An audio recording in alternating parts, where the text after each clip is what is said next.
বিকশিত ভাৰত বিল্ডাথন 2025ত আপোনালোকে কেনেকৈ ৰেজিষ্ট্ৰেশ্যন কৰিব মই আজি এই ভিডিঅ'টোৰ যোগেদি আপোনালোকক সম্পূৰ্ণ প্ৰচেছখিনি দেখাবলৈ যত্ন কৰিম। বিকশিত ভাৰত বিল্ডাথন 2025ত প্ৰতিখন বিদ্যালয়ে ৰেজিষ্ট্ৰেশ্যন কৰাটো বাধ্যতামূলক, অৰ্থাৎ ক্লাছ 6ৰ পৰা অৰ্থাৎ এম ই স্কুল হাই স্কুল আপোনালোকে প্ৰতিখন বিদ্যালয়ে এই বিকশিত ভাৰত বিল্ডাথনত ৰেজিষ্ট্ৰেশ্যন কৰাটো বাধ্যতামূলক। গতিকে ছাৰ বাইদেউসকল আপোনালোকে এই বিকশিত ভাৰত বিল্ডাথনত আপোনালোকে কেনেকৈ ৰেজিষ্ট্ৰেশ্যন কৰিব মই আজি এই ভিডিঅ'টোৰ যোগেদি আপোনালোকক সম্পূৰ্ণ প্ৰচেছখিনি ষ্টেপ বাই ষ্টেপ দেখাবলৈ যত্ন কৰিম। নমস্কাৰ, আপোনালোক সকলোকে মোৰ টিচাৰ্ছ গাইড MD চেনেলটোলৈ স্বাগতম জনাইছোঁ। ছাৰ বাইদেউসকল আপোনালোকে যদি চেনেলটোত নতুনকৈ আহিছে তেন্তে চেনেলটো ছাবস্ক্ৰাইব কৰি দিব আৰু আপোনালোকে ভিডিঅ'টো যিমান পাৰে শ্বেয়াৰ কৰি দিব, যাতে আমাৰ প্ৰতিখন বিদ্যালয়ৰ শিক্ষাগুৰু ছাৰ বাইদেউসকলে কথাখিনি বুজি পায় আৰু অতি সহজতে এই বিকশিত ভাৰত বিল্ডাথনত আপোনালোকে ধুনীয়াকৈ ৰেজিষ্ট্ৰেশ্যন কৰি ল'ব পাৰে। তো ছাৰ বাইদেউসকল আশা কৰিছোঁ আপোনালোকে ভিডিঅ'টো সম্পূৰ্ণ শেষলৈকে চাব আৰু যদি আপোনালোকে চেনেলটোত নতুনকৈ আহিছে অনুগ্ৰহ কৰি চেনেলটো ছাবস্ক্ৰাইব কৰি ল'ব, কিয়নো শিক্ষা বিভাগৰ লগত জড়িত ইনফৰমেশ্যনসমূহ আপোনালোকে এই চেনেলৰ যোগেদি লাভ কৰিবলৈ সক্ষম হ'ব। তেন্তে বলক ছাৰ বাইদেউসকল আমি ভিডিঅ'টো আৰম্ভ কৰোঁ। আপোনালোকে ৰেজিষ্ট্ৰেশ্যন কৰিবলৈ আপোনালোকে যিকোনো এটা ব্ৰাউজাৰত যাব, আপোনালোকে ক্ৰোম ব্ৰাউজাৰ বা গুগলত যাব। ক্ৰোম ব্ৰাউজাৰ বা গুগলত যোৱাৰ পাছত আপোনালোকে চাৰ্চ বাৰত ইয়াতে লিখিব vbb.mic.gov.in। আপোনালোকে যি ফাৰ্ষ্ট লিংকটো দেখা পাইছে আপোনালোকে জাষ্ট ইয়াতে ক্লিক কৰি দিব। ইয়াতে ক্লিক কৰাৰ পাছত আপোনালোকে এনেধৰণে এখন বিশেষ পেজ খোল খাব।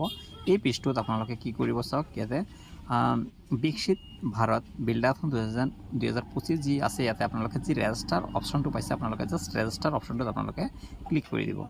ৰেজিষ্টাৰ অপশ্যনটোত ক্লিক কৰাৰ লগে লগে চাওক ইয়াতে স্কুল টিচাৰ ৰেজিষ্ট্ৰেশ্যন বুলি এটা ইয়াতে ফৰ্ম খোল খাইছে আৰু ইয়াতে আপোনালোকে কি কৰিব চাওক, স্কুল ইউডেজ কোড যি অপশ্যনটো আছে আপোনালোকে ইয়াতে আপোনালোকৰ 11 ডিজিটৰ আপোনালোকে স্কুল কোডটো আপোনালোকে তথা ইউডেজ কোডটো আপোনালোকে ইয়াতে দি দিব।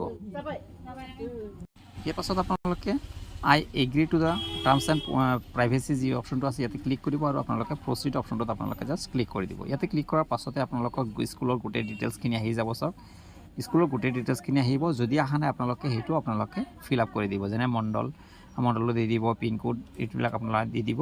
এইটো অলৰেডি জেনেৰেলি ফিল আপ কৰাই থাকে। তো গতিকে ইয়াৰ পাছত আপোনালোকে জাষ্ট কি কৰিব, যি প্ৰচিড যি অপশ্যনটো জাষ্ট ক্লিক কৰি দিব। ইয়াতে ক্লিক কৰাৰ পাছত আপোনালোকে এতিয়া ওপৰত আপোনালোকে গোটেই ডিটেইলছটো আহি গৈছে, স্কুলখনৰ গোটেই ডিটেইলছটো আহি যাব আৰু আপোনালোকে ইয়াতে টাইটেল দিব, আপোনাৰ ফুল নেমটো দিব, জেণ্ডাৰ দিব, ইমেইল আইডিটো দিব, পাছৱাৰ্ড দিব। পাছৱাৰ্ডটো নিজে নিজে ক্ৰিয়েট হৈ যাব। আপোনালোকৰ যোনটো ইমেইল দিব সেই ইমেইল আইডিৰ @ আগৰ যিখিনি থাকিব এই @ আগৰখিনি আপোনালোকৰ ইয়াৰে পাছৱাৰ্ড হৈ যাব। আপোনালোকে নিচে দেখা পাইছে এইটো হৈছে আপোনালোকৰ পাছৱাৰ্ড। ইয়াৰ পাছত জাষ্ট আপোনালোকে মোবাইল নাম্বাৰটো দি দিব আৰু চেণ্ড OTPত আপোনালোকে জাষ্ট ক্লিক কৰি দিব।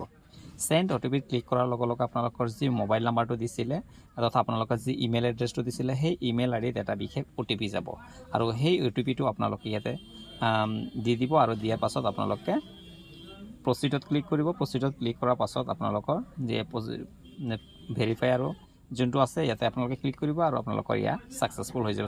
চাওক ইয়াতে কনগ্ৰেচুলেশ্যন আহি গৈছে আৰু আপোনালোকৰ যি ৰেজিষ্ট্ৰেশ্যন ইয়াত ছাকচেছফুল হৈ গৈছে। লগতে আপোনালোকে ইয়াতে যোনটো আপোনালোকৰ ইমেইল আইডি আৰু পাছৱাৰ্ড যি আছে আপোনালোকে এইটো আপোনালোকে নোট ডাউন কৰি ৰাখিব, যাতে এইটো পৰৱৰ্তী সময়ত আপোনালোকৰ প্ৰয়োজন হ'ব পাৰে। তো ছাৰ বাইদেউসকল আজিৰ ভিডিঅ'টো ইয়াতে সমাপ্ত কৰিছোঁ। আপোনালোকে এনেধৰণৰ ভিডিঅ'বোৰ পাবলৈ চেনেলটো ছাবস্ক্ৰাইব কৰি দিব।